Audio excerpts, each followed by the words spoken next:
Assalamualaikum warahmatullahi wabarakatuh. Kami di sini akan mempresentasikan hasil kelompok kami, yaitu kelompok 9 dan 10 tentang disolusi.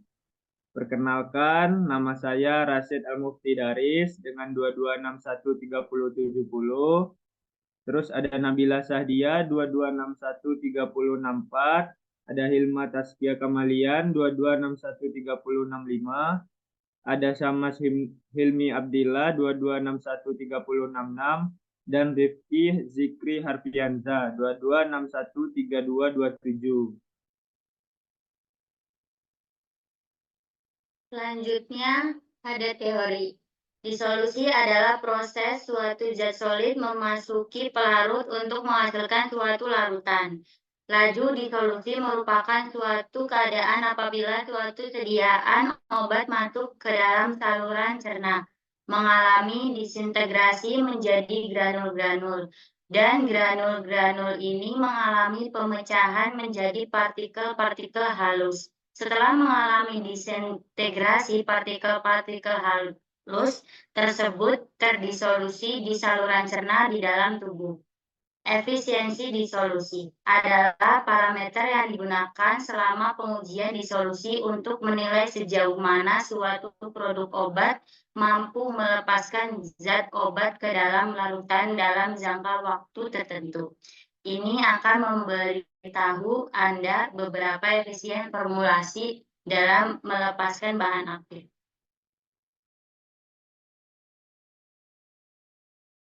Cara kerja untuk pembuatan dapar fosfat, yang pertama itu dibuat dapar fosfat yang pH-nya 5,8 dengan bahan 250 mili KH2PO4 0,2 M, kemudian di add 1 liter air, ditambahkan 18 mili NaOH 0,2 M.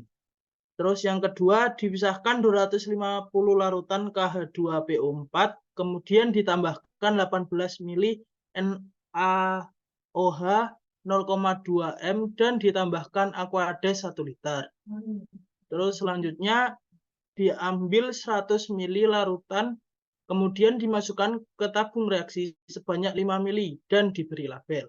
Untuk pembacaan absorbansi, cara kerjanya yang pertama, disiapkan tablet paracetamol, lakukan penimbangan tablet dan mencatat bobotnya.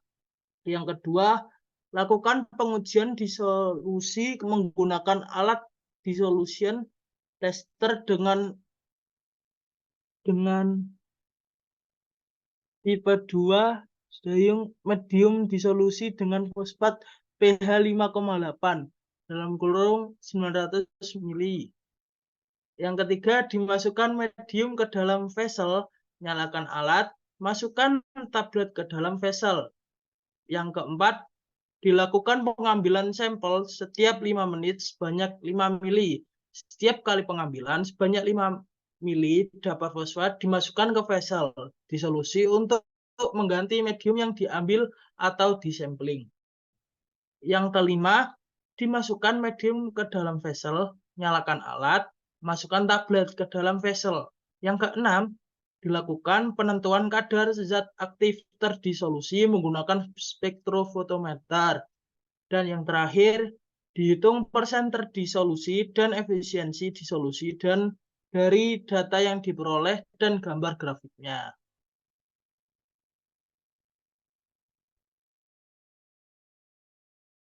Selanjutnya, hasil dan perhitungan. Pada tabel 1, data absorbansi larutan baku paracetamol penimbangan standar PCT yaitu 100 mg. Kadar 4 dengan absorbansi 0,282. Kadar 5 dengan absorbansi 0,355. Kadar 6 dengan absorbansi 0,442. Kadar 7 dengan absorbansi 0,523. Kadar 8 dengan absorbansi 0,590, kadar 9 dengan absorbansi 0,5670, kadar 10 dengan absorbansi 0,753, kadar 11 dengan absorbansi 0,820, dan kadar 12 dengan absorbansi 890. Didapat A minus 0,0211, kemudian B 0,0766, kemudian R 0,999. Kemudian bobot tablet dalam miligram penimbangan yaitu 635 dan bobot tablet teoritis yaitu 660. Dapat dilihat pada sebelah kanan yaitu adalah grafik dari profil kurva baku paracetamol. Selanjutnya ada tabel kedua. Data di solusi sampel tablet paracetamol. Pada menit ke-0, absorbansi 0. Kemudian pada menit ke-5, absorbansi 0,1, kadar ppm 1,58, kemudian pengencerannya 100, mikrogram per milinya 158,09, kemudian mikrogram per 5 milinya 790,46, mikrogram per 142,59, kemudian faktor koreksinya 0. Pada menit ke-10, absorbansi 0,211 dengan kadar ppm 3,03, pengencerannya 100, mikrogram per milinya 303,0026, kemudian mikrogram per 5 milinya 1515,01, kemudian mikrogram per 900-nya 2727,02,34, kemudian faktor koreksinya 790,46.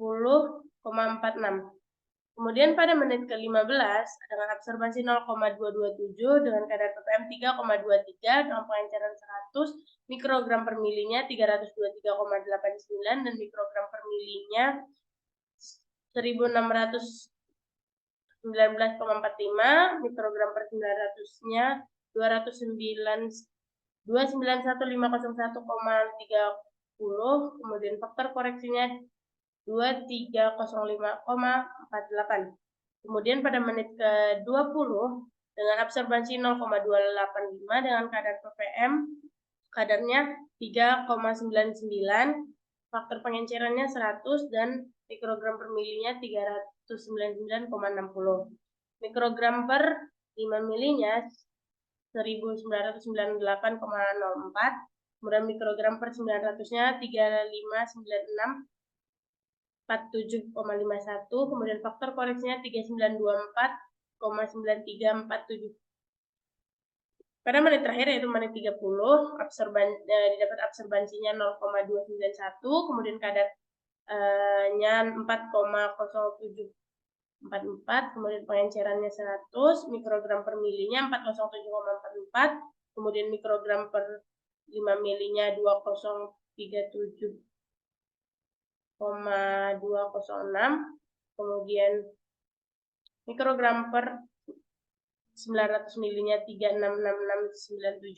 366697,1279, kemudian faktor koreksinya 5922,97.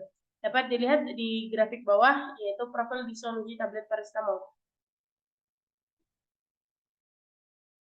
Kemudian perhitungan YDT yaitu luas kurva menit 0 sampai 5 yaitu 355,711488, kemudian luas kurva menit 5 sampai 10 1,039,44, kemudian luas kurva menit 10 sampai 15 141,2490,2, kemudian luas kurva 15 sampai 20 1643,44, kemudian luas kurva menit 25 sampai 30 3680,96 ya, dengan total 8137,81, yaitu perhitungan Y100 sama dengan 1441,8182, perhitungan D30 yaitu 56,3880091.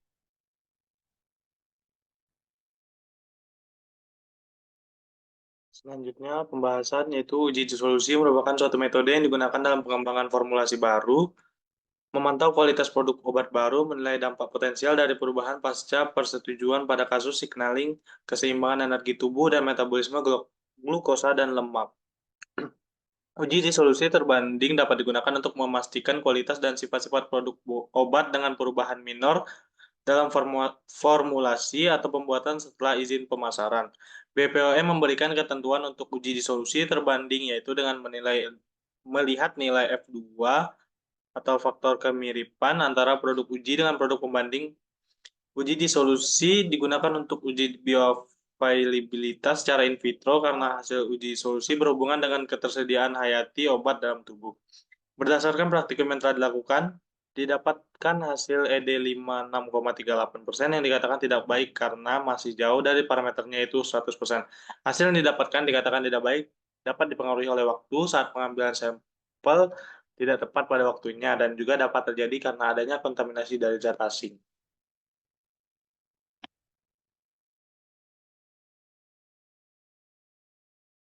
Kesimpulan dari praktikum kali ini didapatkan hasil DE 56,38 yang kurang baik karena kemungkinan kesalahan ketika pengambilan sampel menggunakan pipet atau kesalahan ketika pengenceran. Sekian presentasi dari kelompok kami. Apabila ada kesalahan mohon dimaafkan. Assalamualaikum warahmatullahi wabarakatuh.